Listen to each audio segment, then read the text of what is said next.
Nama saya Hengki Eko Sriantono, biasa dipanggil Cak Eko. Usaha saya adalah di bidang kuliner, yaitu bakso Malang Kota Cak Eko yang saat ini sudah ada 107 cabang di seluruh Indonesia. Dan dalam waktu dekat juga akan ada cabangnya juga di Vietnam dan Singapura juga, dan akan tumbuh berkembang di wilayah ASEAN.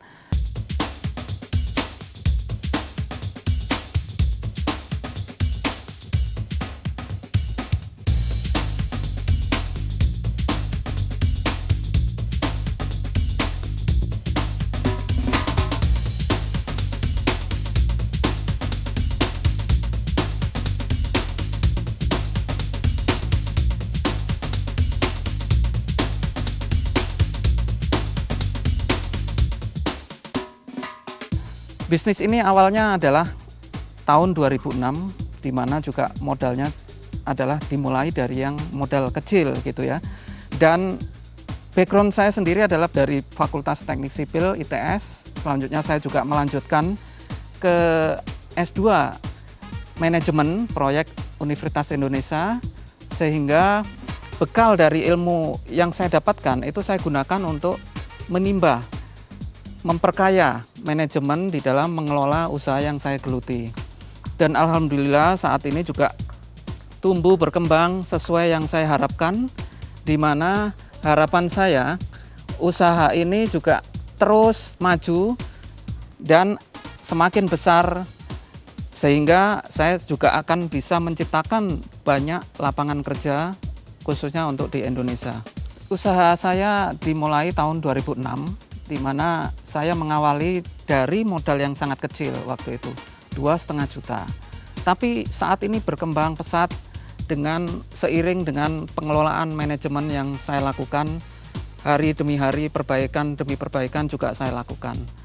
Saya sendiri awalnya juga tidak langsung di bisnis bakso ini, jadi saya mulai di usia 23. Jadi pada saat usia saya masih muda, sekarang saya usia 35, jadi udah kelihatan tua mungkin dari wajahnya.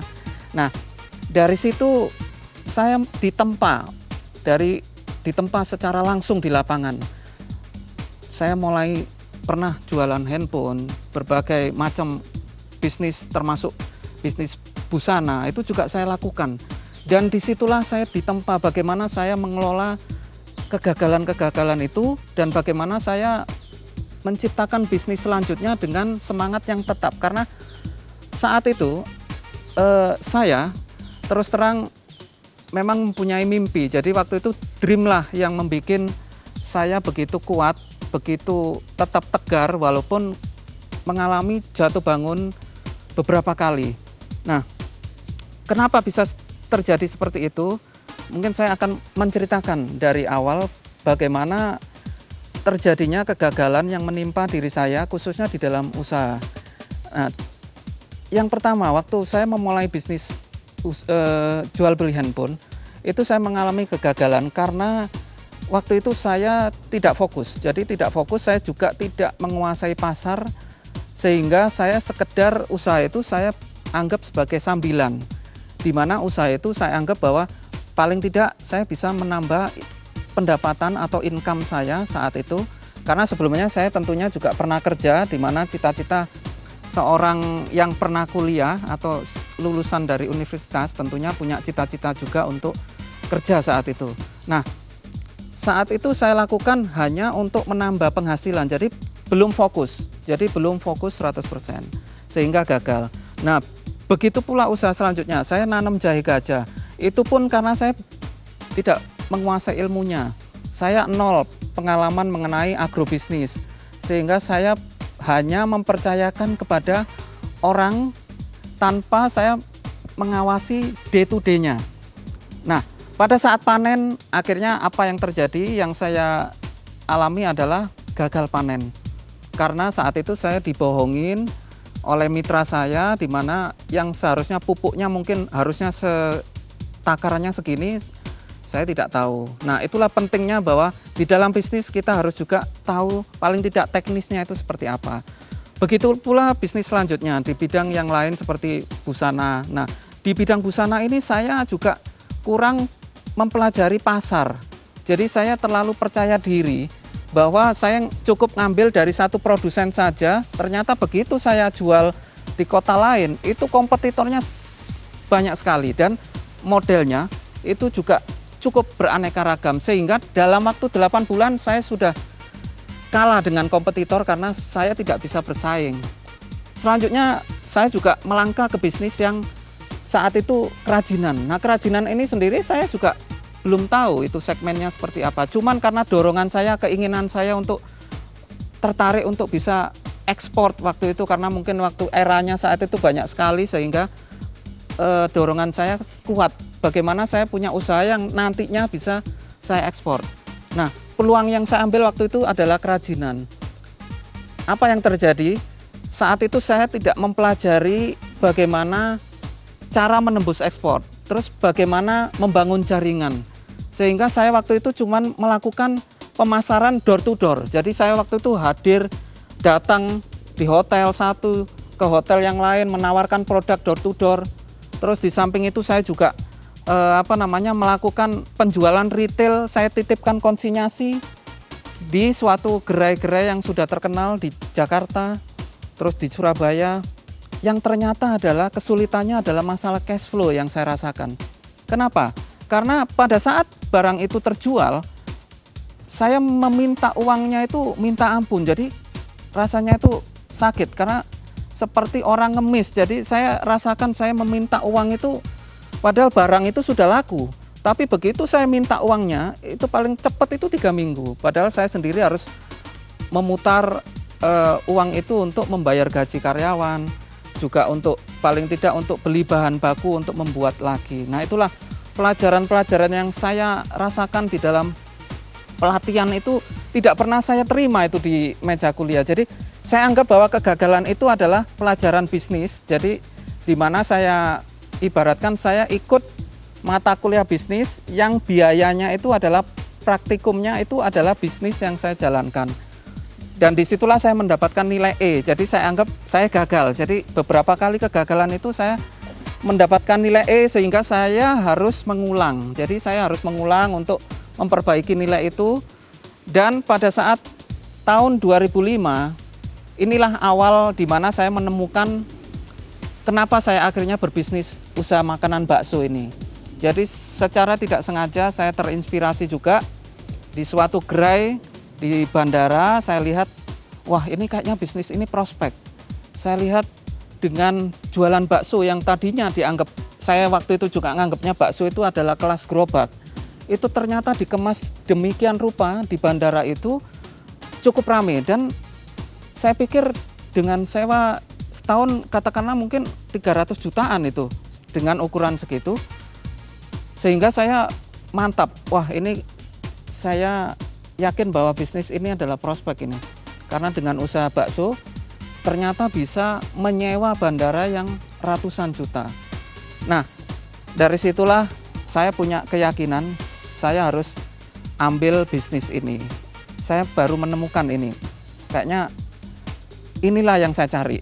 Nah, kendala yang kedua yang saya temukan adalah saya tidak bisa bikin bakso saat itu. Memang saya hobi memasak, tapi saat itu saya belum bisa.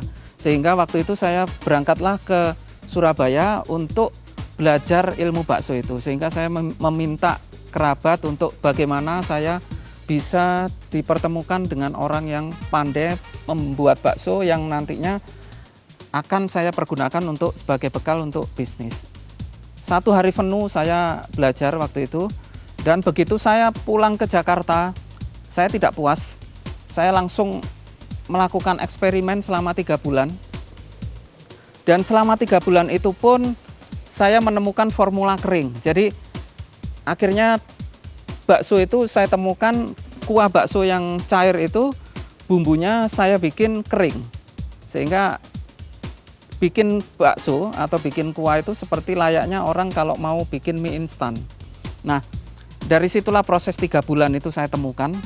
Sehingga pada saat tahun 2006, setelah saya testerkan kepada teman-teman, ya memang ada beberapa kisah lucu juga bahwa teman-teman saat itu waktu saya testerkan, itu saya tidak bilang bahwa itu adalah bikinan dari saya. Jadi itu saya testerkan, saya taruh saja bakso itu di meja gitu ya. Saya undang teman-teman, saya bilang ini bakso ini dari saya beli. Saya bilang gitu waktu itu. Teman-teman langsung makan, dan ternyata begitu makan mereka bilang, saya minta dong nomor teleponnya, saya mau pesen karena minggu depan ada acara di rumah saya. Nah itulah dari dari teman yang bilang seperti itu, saya langsung ketawa. Saya terus terang, saya waktu itu saya bilang bahwa ini adalah bakso bikinan saya. Teman saya waktu itu sedikit tidak percaya, tapi saya yakinkan dengan tangan saya. Kenapa tangan saya waktu itu masih bau bumbu. Jadi waktu itu masih belepotan dengan tepung, masih kelihatan sisa-sisanya. Itu saya suruh bau tangan saya. Dan ternyata teman saya langsung salut. Wah, ternyata kamu benar-benar ya yang bikin. Nah, dari situlah akhirnya saya mempunyai keyakinan kuat. Saya harus komersilkan ini bisnis. Nah, kendala yang selanjutnya adalah saya tidak punya modal untuk membuka gerai bakso di pinggir jalan yang rata-rata mungkin saya perkirakan saya harus punya modal 40 juta. Di mana sewa lokasi paling tidak kalau di pinggir jalan itu 30 juta. Saya harus beli peralatan dan lain-lainnya itu kurang lebih 10 juta. Saya tidak punya waktu itu, sehingga saya berusaha keras mencari lokasi yang bisa dikerjasamakan. Saya keliling, Bekasi itu saya puterin dari Pondok Gede ke arah Jati Asih, terus juga ke arah Jatiwarna ini sendiri juga saya coba telusuri jalan, dan alhamdulillah saya menemukan waktu itu ada sebuah Pujasera yang saat itu baru dibangun. Saya datengin lokasi itu, terus saya tanya pemiliknya yang kebetulan waktu itu menunggu di tempat pembangunan Pujasera itu. Saya tanya, Pak, kalau saya mau buka bakso bisa tidak di lokasi ini? Pemiliknya langsung bilang, sebentar, yang mau buka ini ada 3 dan kebetulan bakso semua. Nah, saya tidak kurang akal, saya bilang, bagaimana Pak kalau ditenderkan saja? Jadi seolah-olah saya bikin kayak lelang. Loh, gimana maksudnya? Ya gini Pak, jadi Bapak undang aja semua termasuk saya di rumah Bapak, membawa testernya. Nah dari situ Bapak pilih aja mana yang paling enak rasanya. Nah ternyata usulan saya ini diterima. Jadi saat itu pemiliknya mengundang kami semua hari Sabtu untuk membawa tester itu. Dan saya bawa tester itu ke rumahnya. Hari Minggunya ternyata yang ditelepon adalah saya. Sehingga awal 2006 bukalah gerai saya yang pertama tanpa sewa lokasi. Saya hanya beli peralatan. Saat itu saya beli peralatan cuman habis 2,5 juta. Termasuk saya untuk beli bahan bakunya. Jadi saya waktu itu langsung belanja di Jatinegara di Pasar Master yang waktu itu mungkin orang kalau masuk di sana agak takut, tapi karena saya modalnya juga pas-pasan, saya beranikan diri untuk belanja di sana untuk peralatan-peralatan. 2,5 juta jalan, dan alhamdulillah waktu pembukaan pertama itu omsetnya mencapai 900.000.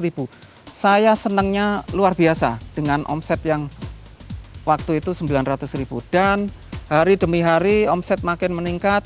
Tapi dari omset itu tidak saya nikmati untuk kesenangan, tapi saya kumpulkan, saya gunakan untuk membuka cabang yang kedua yaitu di Tamini Square. Saya sewa lokasi